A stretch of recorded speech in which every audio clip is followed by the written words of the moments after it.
Everyone these days knows that a college education doesn't come cheap. It's a major investment for families and, if not handled properly, can lead to financial hardship after graduation. But can you get a good education without paying full price?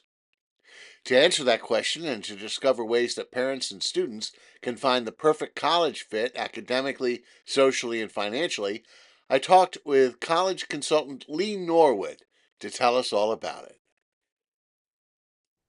My guest today is Lee Norwood, a nationally recognized leader in college consulting and the founder of Annapolis College Consulting and creator of College Sharks, a groundbreaking virtual membership program designed to help families navigate the college admissions process with ease. With over 50 years of collective team experience and visits to more than 500 colleges, Lee's mission is simple: to lower family stress, save time and money, and find the perfect college fit for students academically, socially, and financially. As a peer mentor on the Counsel More Executive Board, Lee contributes to shaping the future of college counseling software while mentoring professionals in the field. Her expertise has been featured in prestigious publications and podcasts, solidifying her reputation as an industry innovator. Welcome to the show, Lee. Wow, I'm tired just hearing you tell me all the things I do. Wow. I'm sure you're exhausted. I'm tired already. Okay, so let's talk about getting into college and it not costing you a fortune, Right. and why you can actually go to college without paying full price. So we talked a little bit before we hit record about the starting point when parents should be looking to start that process with their children. And unfortunately, a lot of times they're starting in their junior year or even, spring semester sometimes is their junior year. But from what I'm hearing, what I understand, it should be a lot earlier than that than they should be starting. What's your recommendation and why as to when parents should start this college search process with their children? That is a really loaded question, and there's a lot of good ways to answer it. So, you know, there you have to get to your why. Like, is college just the next thing that your student does because that's what your family's always done? So Mm-hmm. you're college minded. Well, then you could start really whenever you want, anywhere you ever go. If there's a college in that town, go see it, right? So start getting your kids used to seeing college campuses so that they start to formulate what their preferences are, palm trees versus pine trees, things like that. Um, I think that this business is a little bit of a racket. I could try to scare you and tell you to start in eighth grade, and there are people that will tell you to do that. I don't think you need to start that early. I think that if I can catch you at the end of sophomore year or the beginning of junior year, I'm going to be able to help you. Now, if you are dead set on the top 50 schools ranked by whomever, there's different rankings and those colleges can buy their rankings, by the way, that's a different student. I can smell an Ivy League kid walking down the street. They walk different, they talk different, they think different. If that is your student, then yes, right before you're going into high school, you really need to look at what classes you want them to get to over a period of time. You really want to have a little bit of a strategy because guess what? When you're standing in line at Brown, everyone standing around you took the hardest classes they could. They all have close to 1600 and they all are at the top of their class with like a 4.0. So you start looking very average when you're going for that level. So you need to be able to differentiate yourself with your activities, the classes that you're taking, possibly doing some sort of a research project, something to make you look different than all the rest of the valedictorians in line with you. But let's take that 5% out of the equation and look at the 95% that's left. Your junior year is your most important year. It would be nice for you to know and have some ideas of what schools that you like by then. But really, if I can catch you then, you're going to be fine. So take a deep breath. You're going to be fine. There are 4,000 schools you can choose from. You just need to open your mind and figure out which school's going to be right for you academically, geographically, socially. And then, of course, And this time of year, anytime you're around the holidays and the real rubber hits the road of the offers from the colleges, you have to know financially where you're going to fit. And we have tools based on data that really talk about how much that school's going to cost you. And the worst thing ever is to do all this work only to come up with thinking your kid was going to be the one kid who got that huge scholarship. And they don't. And then you're looking at an $80,000 tuition. And I think we probably should have started a little earlier. So I hope that makes sense. But I don't like the scare tactic of start really early or else, unless you want to play in that arena. And it's a Mhm. very different arena. So it sounds to me, if you're talking in that upper level Ivy League sort of thing, that what you're really doing, and the reason you have to start earlier than junior year, is you have to just start planning your activities, sort of planning out how you're going to distinguish yourself and Exactly. how you're going to do that based on whatever interests the child has, things like that. Right. Also, I would think it would help a little bit, as the child is going into freshman year of high school. Yes, there are 4,000 whatever schools you mentioned, in the country, but there are going to be certain factors that they can look at to sort of shorten the list. Of geography for one. Yep. You have to look at how far away from school, from home they're going to go. Mhm. And I would think that that's partly the personality of the child. You have to know your child and say, is this child going to prosper and function well that far away from home? Exactly. Where, if you're here and I'm in New Jersey and I have a cousin who's one of their daughters is going to school in Oregon. Well, she doesn't come home to visit very often Oh, but she's a because duck out there being an or that's awesome. That's a great right. example. So she's out there. So, is your child going to be able? We all get homesick. We all have that panic. I know I went through it, that panic moment in the first week or so of college where you're being hit with all of this. And it's scary and they just can't come home or whatever because they're a distance away. So geography. And do you think that starting to look early on, even if they're not looking that, in that top 5% or Ivy League, cost comes into play. Absolutely. So if you, because there has to be some financial planning, hopefully started way before their child entered high school.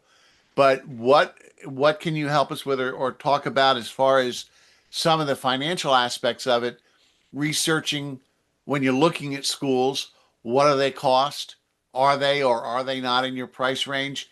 How can people shop economically for schools as part of, winnowing down their list?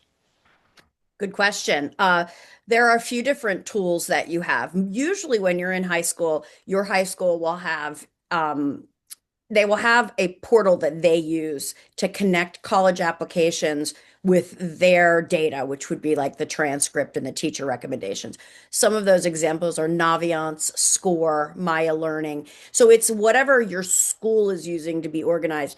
They typically, you can go in there and do a search. You can put in geography, you can put in price ranges and things, and they'll pop schools back out to you. So that's a really generic way that you can kind of get started. And I think a lot of families miss that their high school website is a wealth of knowledge. And I know I probably never looked at my students' high school website. It's there. It will guide you a little bit. You've got your guidance counselor there. Hopefully, they sometimes are inundated, but they can help you. Other ways to whittle it down, there are some, sites, websites and things. I mean, of course, you could hire me. I'd love that to be the answer. But and you can kind of put in what your interests are and it will spit it back out. You could say, I want to be an astronaut. What are the best schools to go to be an astronaut? Well, they're going to pop out, all different schools and include probably Florida Institute of Technology and Purdue, right? They make astronauts there. So you can really slice it or dice it anyway. But Mhm. here's the tip. What you should do is go to the schools within an hour of your home, regardless of if that's where your kid wants to go or not. It's not a huge output of cash or time. right? Mhm. So let's say I'm in Baltimore. I might tell my families, I want you to take a day and go see Loyola. I want you to see Johns Hopkins. I want you to scoot down and see University of Maryland, and then maybe go check out Goucher or something really small. That kid will come back with a wow, the energy of the city at Hopkins I loved. Now maybe he can't get into Hopkins, but knowing that that city energy sparked their interest, that cuts a lot of schools out and adds a lot of schools to a list. Knowing that the green space of Loyola and the like lots of team spirit and stuff, even though they're not a football D1 football school, they've got the lacrosse and of all of that. If they feel safe in that kind of residential area, knowing the city's right down the street, that's a choice.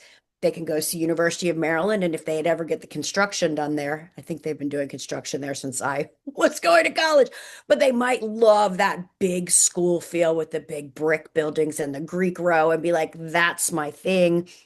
And then there's Goucher, which is a very small one of the colleges that changes lives. I've Mhm. had kids go there and just they bloom and they mature so quickly.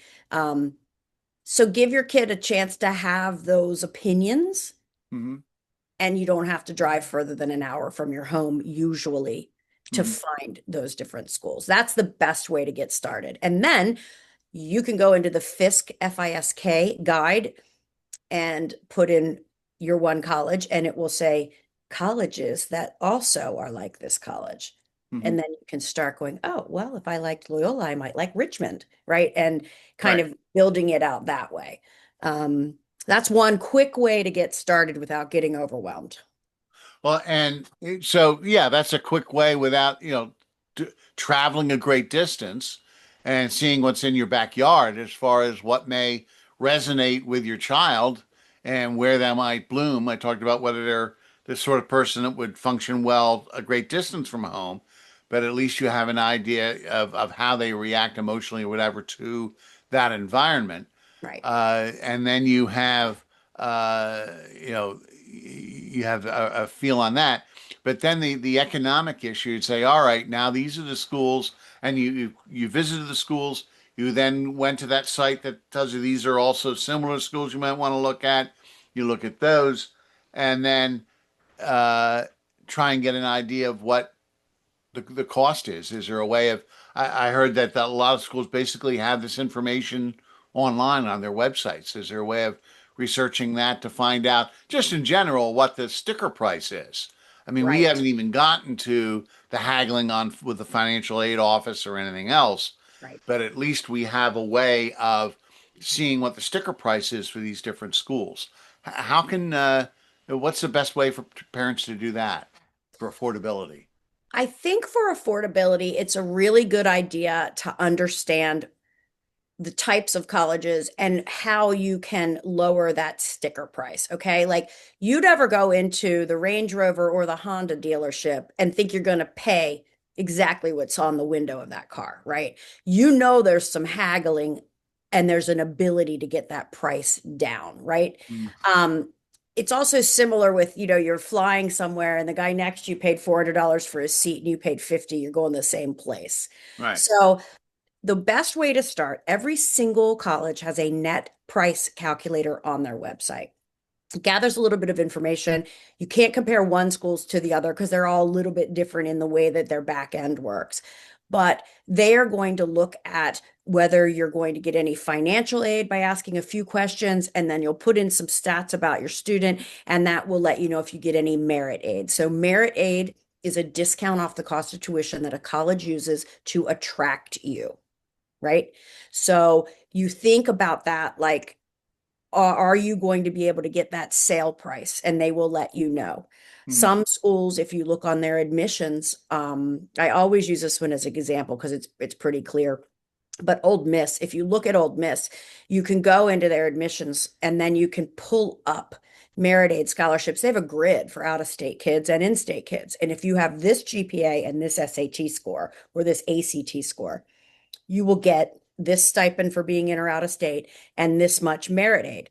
Now they have to want you. I mean, it's not just like, oh, I have those two pieces. There's a lot more pieces, but that can motivate you to maybe test again or see if, okay, at Alabama, Here's the all-in price, but based on my kid's stats, they're going to get $25,000 off. Hmm. So always know that it's negotiable. Hmm. Big state schools don't have as much money, so they don't have as much to give you in forms of a discount. Hmm. There's always an asterisk over here. There's the presidential scholarships, and those are few and far between where you'll get a substantial amount off, and sometimes full tuition. A full ride is Hmm. never the right term because you're still going to pay for room and board at most places, unless you're making money for the school playing hoops or football, right? Right. But you want to just look at what your all-in cost is and what your student might be able to get off of that price. Big state schools, they're not going to be able to move that much. Private schools, it's almost like somebody needs to come in and fix this. You Right. don't really need to pay full price at a lot of big private schools. They've got a big range of being able to give you merit aid because they want you there, or giving you financial need-based aid because your number that came back from the FAFSA shows that you're a family with financial need, but you've got this brilliant kid and they're not going to let that kid get away. So they're going to give you need-based aid. So paying for school, there's a lot of pieces, which is why I love my job. But there's a school out there for everyone. You Hmm. just might need to come off of your list of the 20 most popular for the kids that are going where your kid goes to high school. Okay. Well, one next question I have sort of follow up. You're talking about if your kid wants to be an astronaut, these are the schools to look at. But do you really recommend that in saying, well, this is what my child wants to do with his life, especially if he's a freshman or sophomore in high school, uh, as a determiner as far as how you build the list? For example, that same cousin, his daughter went to University of Oregon. She wanted to be a marine biologist. Now she doesn't. She wants to be a doctor. She might be a lawyer. She might, so she went to the school for one thing and then decided that's not what she wants. So, what are your thoughts on that, especially de- depending on how early the parents are starting the process, whether they should judge schools by the type of field that the child wants to study? I think that uh, no one knows what they want to be when they grow up when they're 17. I mean, I didn't figure it out till I was 50. So, there are some kids that they are inclined to be a STEM student, science, Mm-hmm. technology, math. That's their thing. So, they're probably not going to stray too far off of that and become a creative writer. So Mm-hmm. that's like one piece you can look at. But I would say that over 50% of kids change their major after they go to school. So it's very important for you to pick a school where A, changing a major isn't going to add another year, right, Yes. to you going there because these classes don't translate. And B, that they have the ability to meet you where you are. So your niece, who's at Oregon, they have a great business school too. So rock Mm-hmm. on. Let's hope her freshman year, she took a lot of great prerequisites, isn't Mm-hmm. digging the marine biology thing. Hopefully, a lot of those credits will transfer to whatever her other major is. Always having your kids work closely with their assigned advisor at a college is good too, but you need to play the long game. Mm-hmm. So my astronaut story really isn't that great of a story because you probably have to get more than 4 years of college. So if you really don't know, or you think you want to be a doctor, a lawyer, those things, play the long game. Do as Mm-hmm. well as you can in undergrad. You can graduate in anything and be a doctor as long as you pass the MCAT. Mm-hmm. So don't spend all your money on undergrad if you want to get an advanced degree because they're going to want to know where you went to law school or medical school. I say Purdue and astronauts because they do. They are really good at making kids who want to go into that particular field. But most big universities have great programs across the board, so you're not going to really go wrong. But you don't want to go to Missouri Institute of Science and Technology and come out and say you want to be a creative writer. That's not a good move. Um, I think it's okay for kids to be undecided. A lot of colleges have wonderful undecided programs, Uh-huh. and they usually don't have to call their major out until after sophomore year. There Mm-hmm. are, again, always exceptions to that rule. Some people you need to get into the Kelley School of Business if that's what you want to graduate from if you're going to Indiana. So if you don't get directly admitted into the business school and business is your thing, maybe you want to look at another school because you didn't get directly admitted. It's a lot, when we start talking about it, it's a lot. But I think my main message here would be like, pull your foot off the gas, take a deep breath, let your child do things they are interested in, that they're good at. I would rather see a kid do one thing for 4 years than four things 1 year each. Hmm. And just find their sweet spot and let them grow and see what bubbles up. That's why that eighth grade start to me, gosh, I'd rather them clean their room and take stuff up when it's sitting on the steps Hmm. than know where they want to go to college. Hmm. Little teeny steps as we go. Just wishing, right? Well, yeah, you mentioned about some schools. Like when I went to college, I didn't declare my major until either the fall or spring semester of my sophomore year. Right. And you raised an interesting point.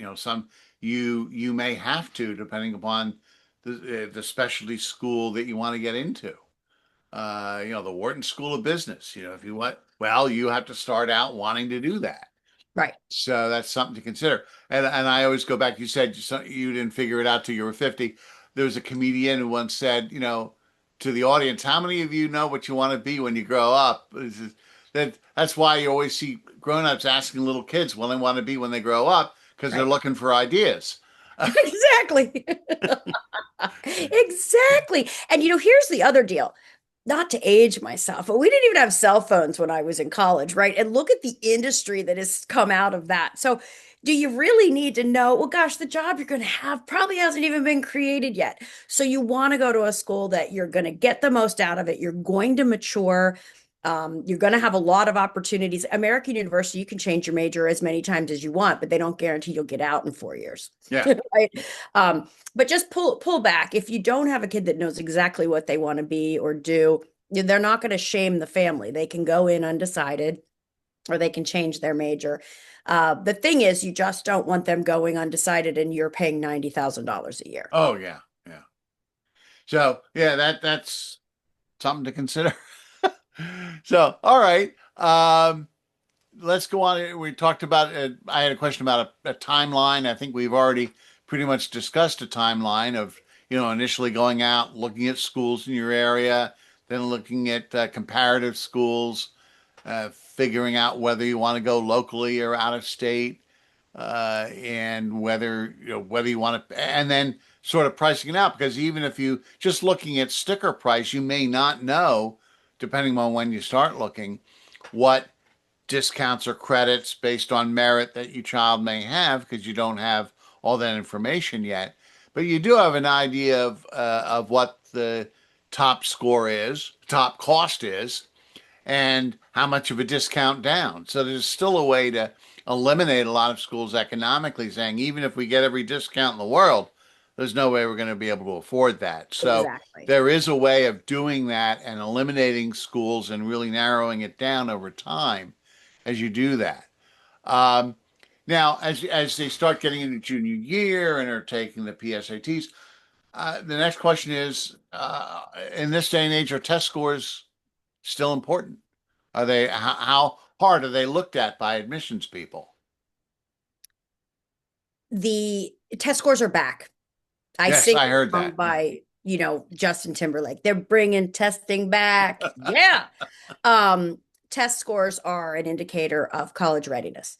There's Mhm. no doubt about it. And most kids who say, or parents say, oh, my student's a bad test taker, I really take a step back because maybe they just didn't prepare because they're not teaching you how to flex that muscle in high school.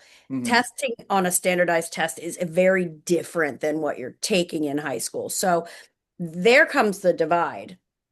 People who have the knowledge, who have parents who've gone to college, who have money to hire a tutor, and who have a school that encourages you to take a test more than one time, have an advantage over kids that are maybe not from as well established of a family. They may be their first generation, or maybe they're not in a high school that is getting kids and putting them into college. They're going maybe to different trades or something like that. And there is a difference there. Mhm. Those kids don't get that encouragement to test again or to, hey, there's free help with Khan Academy on the Common App. So it is a divider and it doesn't make things fair, but life's not fair. For those of you who are listening, I'm going to assume you're on our page and Mhm. you're interested and you want to learn, test. Test Mhm. often and test well, but you don't have to take an official test. Mhm. You could take the practice tests that are on the Common App or ACT.org. There are very few schools that look at all of your scores, but I always tell kids if you want to go to Georgetown, you want to test one or two times and they need to be your best go because they're looking at all of them. Other Mhm. schools will do what's called super scoring. You'll take your best math and your best English. You've got kids coming over internationally that have taken the damn test 15 times, Mhm. right? So, So is testing back. Yes. so Am not I necessarily taking it more than once, but if you have a lot of if the schools are looking at all the scores from all the times you took it. I know when I took the LSAT to get into law school, there was no, just take the best score. If you didn't get well enough, take it again. They'll average your scores. And I yeah, know that, yeah, the first time I took it, I didn't do it nearly as well as the second time. right. And part of my essay and application was basically trying to convince them not to average my scores. So being able to take those tests below the radar and practice over and over and over again so that when you go for real, you have a better chance of scoring better. And Exactly. maybe some of that test anxiety goes away. Exactly. You take take the practice under test conditions, so that parents can help mentor the kids through the process. I didn't know you could do that. That's a great tip. And that's a great Parents. reason when your kid comes home and tells you they don't need to take the PSAT, they should, Oh yeah. because it's a benchmark. The one in 10th grade is different than the one in 11th grade because the kid's more mature. They've probably gotten through the maths.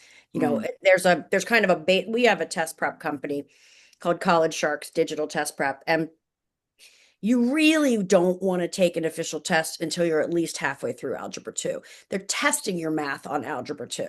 So if you're in Algebra 2, your junior year, you're not going to do well on that October PSAT math unless you've got this math gene that one of my kids has. right. So give yourself some grace, understand what they're testing, take that PSAT. The school will feed it right back to you, the SAT of what you missed, what Mm, you need to practice. There are lots of ways for a motivated student to do really well. And it does show college readiness. It also helps get back to a baseline of what is the average student at that college producing as far as test scores. Because when we went test optional, it was a COVID based thing. Now, there's some schools that have been test optional forever, right? So I always mm, have to asterisk, right? University of Chicago, highly selective school, been test optional forever. But 78% of the kids that get in showed test scores and they were at this level. But when we had the test optional movement, only the best scores were being shown. So now we've got the backlash of that wave where we're looking at the middle 50% of the kids and how they scored over the past 4 years. mm-hmm, That retrospection isn't very fair because kids who didn't have good scores just didn't apply. mm-hmm, So test scores are artificially inflated right now. And then the schools that don't require testing, sometimes their admissions rates are automatic or artificially deflated mm-hmm, because kids like, oh, that was test optional. I'll add that to my list. I'll add that to my list. So schools like Clemson are getting overwhelmed with applications. mm-hmm, I'm wondering when that school is either going to add an essay or add a test score minimum, just to give their admissions office a chance to breathe because they're getting inundated. Where MIT was like, yep, everybody who's applying over their pay grade needs to stop now. Here's what we need. And they brought testing back very, very quickly. And all the Ivies have started to follow mm-hmm. suit.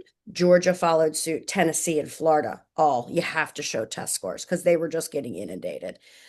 So yes, test often, practice, do as much as you can. And if you can afford test prep, it's not inexpensive. So you want to go in kind of looking at where your student needs that help and kind of help target that so that your money is going to the right place because a high test score can give you more merit aid, more scholarship money from the college. Okay. All right. So we're talking about test scores and how they play into the admissions process. As we record this, it's late October of 2025.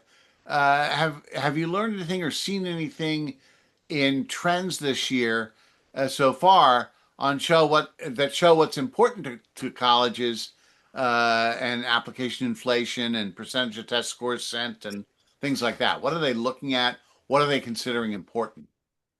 So I'll ask you, Steve, what do you think the number one thing colleges look for when they open your folder, for lack of a better word, When they open your folder, or your uh, application? the Like, got all the application, stuff in there. Yeah, is the FAFSA information in there as well? sometimes, but not always when they're making their decision. Okay, because I'm thinking, maybe the first thing they look for is this a student that we may not have to pay to get? Because that may be Good okay. thought. We don't have to offer them anything. They can clearly afford this, and we don't have to, discount anything to get them. They'll pay full price. But I guess that's the businessman in me looking at it. So I'll feed you back the business thing. Louis Vuitton doesn't go on sale. Coach does sometimes. So the highest schools that are Louis Vuitton level, they're not giving anybody scholarships anyway. So they're looking more, they have money to give you if you're need based. Mhm. But yeah, if we're talking about that coach, I talk to women, the coach, sometimes it goes on sale, sometimes you find it at TJ Maxx. Those schools. Yeah, it's a business. It's definitely a business. I have no idea what they would look at first when they Oh, first come open on. it. Really? Other than the test scores, I mean, that may be, if they're looking at test scores, that's probably the most objective indicator as far as if you're an admission officer sitting there with this old school, with everything's electronic, but a stack Right. of files, and you're sorting them into piles, sorting them and saying, well, these are all above a certain level, and we're going to look at these first, and then if we get to the others, fine. And maybe that's the easiest way to do an initial sort would be by test scores. Okay, so everyone listen in, please. Turn this up. I'll say it twice. The number one thing that colleges are looking for when they are looking at your student is their transcript. What classes did they take? Because you getting a 4.0 in all of these classes and me getting a 4.0 in integrative equations and AP Bio and AP Lit and Lang, I might be a better match for your college because I've taken that stuff. I'm there. Mhm. Um, so they look at your transcript in the encased in what your school offers. So if your high school doesn't offer a certain higher level of a class, they're not going to hold that against you. But they want to see what you've taken. So that goes back to when do you start? Well, if you're really thinking you really would like to see your student at a, very highly selective school, it's important to look at what classes they're taking in freshman year and kind of move forward into, can we get them to AP Lit and Lang? Can we get them to Calc BC? Like, and you can't get there if you don't start somewhere, right? Mhm. So thinking forward like that, that would be important. But advocating for your student if they can get up to that honors or that AP level, that is where I'll never forget. My dad's like, this kid down the street has a 4.6. How do you get a 4.6? It's a 4.0. Well, dad, now honors Plus minus classes grading system. are 4.5 and AP classes take you on a scale to 5.0.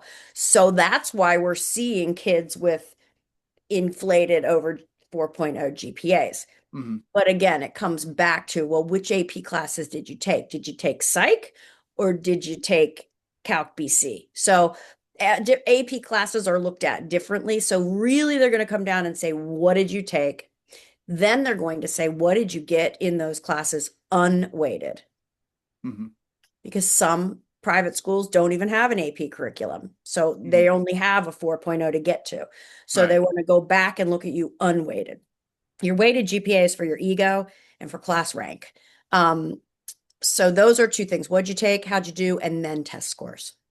Well, it's interesting you say the weighted GPA is for ego. It really doesn't reflect anything. But it Uh, reflects that you took a higher level of classes. well, I would think that that's indicative. If the weighted GPA would tell the school more about how good a student you are. If you have a weighted 4.0 as opposed to another student with an unweighted 4.0, I would think that the weighted one would rank better. No, the weighted 4.0 versus an unweighted 4.0. The unweighted 4.0 got straight A's. The weighted 4.0, they had their classes weighted to get to that 4.0. And you have to think that we have to put everybody on a level playing field. And if your Ah, school doesn't offer honors or doesn't offer AP, then I can't get that weighted GPA. So how can I even compete with this other student? So they look at unweighted. They really want to know, how did you do in those classes? But what was more important is, what classes did you take? yeah, and I know it can make a big difference. When I was back in the Stone Age, when I was in high school, uh, my graduating class was the last one before they implemented a weighted GPA. And because I was in big with the computer department, such as it was back then, that had all this data, I looked at what the class rankings, regular versus weighted, and regular we had four co-valedictorians, all with four O's. I was ranked, I think, sixth. But under the weighted system, the valedictorian was someone that wasn't even in the top 10, and I would have been salutatorian. It's like, damn. I know. See, you like that, but yeah, missed opportunity. So that's really why what you're taking is the most important, because that Mhm. levels things out. And what were you able to take at your school? Right. So, okay, let's get to the big question, which is ties into the title of this episode, not paying full price for college. We've gone through the selection process. We've got our schools. We know roughly what whether they're affordable and right for our child. And we've made the applications, and now we have the financial aid offers. What steps do we take now to make sure we're not paying sticker price for that education? So, for the most part, your student will be looked at for merit aid upon the reading of the application. Mm-hmm. So, um, they'll get their offer, if it depends on when you apply. There's an Mm-hmm. early stage and then there's the regular decision stage. But typically, you're looked at for that merit aid award when they're reading your application, and there's no additional work to do. Caveat, there are some schools where there is a second step. I've applied and now I'm going to apply for merit aid. All of those are discounts off of tuition. You can find that if you look at the admissions office, type in merit aid, it'll pop up in the scholarship section, and it will tell you the types of merit aid awards they get. And if Mm-hmm. you're lucky, the school will also break down how much that is. Like, we give 15 vice provost awards, and that's Mm-hmm. worth $7,000. They don't always tell you exactly what the parameters are to get that, because every incoming class is going to be different, but you can see. Also, there's something called the common data set. So I use Councilmore software. That's the software that all my kids are in. I've Mm-hmm. got all that data. So I can tell you in-state price, out-of-state price, average merit aid awarded, and percentage of kids that get that aid. Mm-hmm. So knowing all of that, I just had a student before I came on to talk with you. He said, "Oh my gosh, I got an inheritance, so the money's in my name. So my SAI from the FAFSA, which is the student index, aid index, is like 140. So he's not getting any financial need." So now he came back to me and said, "Well, my gosh, where am I going to get merit aid?" I said, "Well, let's look at your list. Well, you're not getting any at BC. You're not getting any at Boston University. Mm-hmm. Like, let's start looking at which schools give merit aid." Well, Marquette gives a tremendous amount of merit aid. Well, guess what just moved to the top of his list? Yes. Right. So even though I talked about that until I was blue in the face last year, people don't really start digging in and believing it until the rubber's hitting the road. And right now, the rubber's hitting the road. And he will qualify for a lot of these schools. He would do well at a lot of these schools. But I caution him from spending his inheritance at a $70,000 a year school when he's a super smart kid. He could go in state. He could go to JMU and rock the world, probably graduate at the top of his class. He's super smart. Or he could look at a Marquette or an Elon, or maybe a small, lesser known to the world school that Mm-hmm. gives merit aid to smart kids like him. Mm-hmm. So that's the best way. The most money you'll ever get towards the towards a discount off of the admissions price will Hmm. be from the university itself in the Hmm. form of merit aid or need-based aid. Then you can go talk about all those outside scholarships. Outside scholarships for For like, when? the I have two thumbs on my left hand scholarship or scholarship because you're twins. Those we call outside scholarships. Okay. And there are a lot of them. I don't have many kids that get those. If you're looking for like additional money, Hmm. I say go to your guidance counselor. There's probably a drawer in their office that shows you the local scholarships that kids get every year. It might be the True Value Hardware Scholarship, but that's a great place to go and start locally. Then you can start with your local politicians. A lot of those local politics will have $500 to $2,000 scholarships and go check in how to do those. And then Rotary, things like that, they do have Hmm. scholarships. Democratic Women's Foundation, that's a great place to start. But when you start reaching for those funky scholarships, um, I say the juice isn't worth the squeeze, but I have a colleague who absolutely disagrees with me. And you can see that talk on my YouTube channel at College Sharks, and it's called The Juice is Not Worth the Squeeze. But, he did do very well with his student, with his Hmm. son. And he does have a great process to find those scholarships, but it's a lot of work and a lot of Hmm. writing. I would rather you put your effort in to getting the money from the right school Hmm. and then reverse engineer trying to get more money from other places. So you don't need to pay full price for school. But if you told me you were putting Tulane on your list, I would tell you need to go early decision and pay full price because they fill over 70% of their class Hmm. with those kids. So Hmm. we have the data. I have the data, but parents don't have it right in front of them. And that's what makes this so damn stressful. It's Yeah. just so, it makes you want to cry. My daughter, the main reason I'm passionate about this is that we were actually Pell eligible. Hmm. And a Pell Grant is from the Yeah. government at a certain income level. So the Right. government will give you a Pell Grant if you hit a certain income level that's very low. They might give you the ability to take a few loans and they may give you work study, but that's where the government stops. Right. Then that information goes to the university, and the university says, oh, well, we have money in our coffers to help that kid who has financial need. Well, my counselor for my daughter assumed we were more wealthy than we were. Ah. And I felt almost shamed when we said $45,000 a year. We just can't do it. We can't do it. It's not happening. Right. Um, when we did the FAFSA and found out we were Pell eligible, my daughter went to school for $12,000 a year and she went to a great school. But I kick myself because she could have maybe gone to a different school, Hmm. maybe even a more highly selective school. She Hmm. could have at least put her hat in the ring at Vanderbilt. If she had gotten in, she would have gotten a tremendous amount off. Um, that's why I tell everyone to do the FAFSA. It doesn't hurt you. Finding out what your student aid index, what used to be called your expected family contribution, is a Yeah. powerful number. And if I had started from that place, her list would have looked very, very, very, very different. And I've been told by other guests on the podcast and everything, and from the research I've done, is that schools, wait a minute, you didn't fill out the FAFSA, there's no information there. Wait a minute, if you didn't go for their money first, why should we give you any money? Come on now. Why aren't you going for that first? So I think and that's why I tell people, I'll say, if you fill out the FAFSA, oh, we make too much money, we'll never get it. Fill it out. You Fill it out. always fill it out. It goes to all the schools.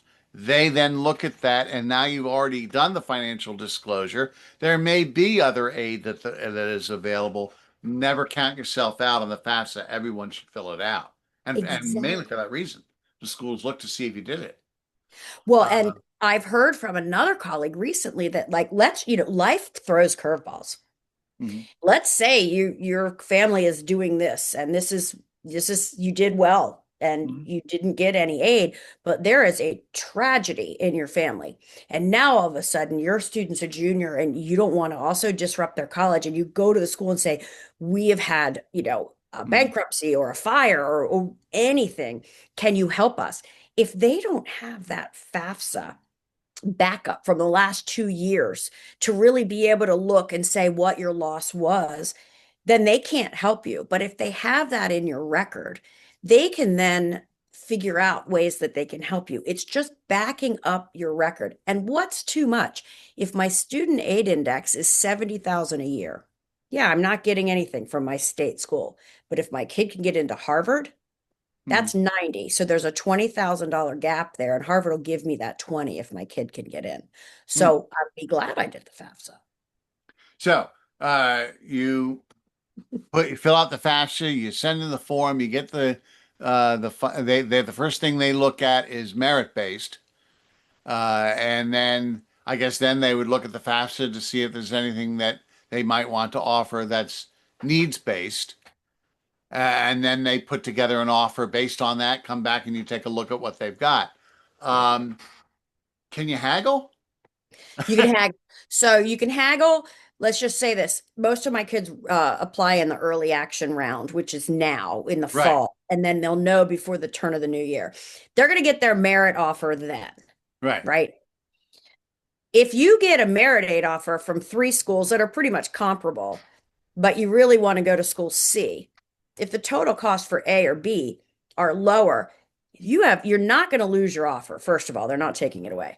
right, Yeah, go and say, hey, this school offered me this much.